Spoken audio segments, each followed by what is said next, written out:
அந்த சூரியனுடைய ஆதிக்கத்தில் அவர்கள் பிறந்திருக்கும் பொழுது அவர்களுக்கு புகழுக்கு மயங்குகிறார்கள். நீதான்ப்பா எல்லாமே அப்படின்ட்டா பூரா பைசாவே எடுத்து கொடுத்துருவாங்க. ஏன்னா 1ஆம் எண் என்பது யாருன்னா சூரியன். சூரியன் என்பவன் அரசன். அரசர் மக்கள் நல்லா இருக்குன்னு தான் நினைப்பாரு. மக்களுக்கு வாரி வாரி கொடுப்பார்ல. சூரிய புத்திரன் யாரு? கர்ணன்.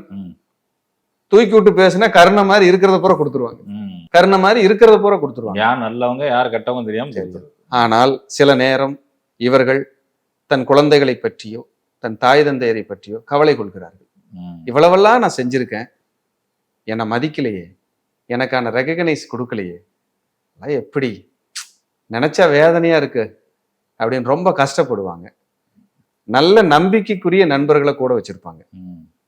இவங்க நண்பர்களை மதிப்பாங்க, நண்பர்களுக்கு எல்லாமே செய்வாங்க. குழந்தைகள் மேல அதீத பற்று இருக்கும். என் குழந்தை தான் எனக்கு உலகம் அப்படின்னு வாழ்றவங்க 1ஆம் எண்காரங்க. 1ஆம் எண் அன்பர்கள் தியாக மனப்பான்மையோடு எல்லாரும் நல்லா இருக்கணும், எல்லாரும் வேணும்னு நினைச்சு வாழ்வாங்க. அப்படி நினைச்சு வாழ்றவங்களை எல்லாரும் சேர்ந்து காயப்படுத்துவாங்க. இதுதான் 1ஆம் நம்பரோட சூட்சமம்.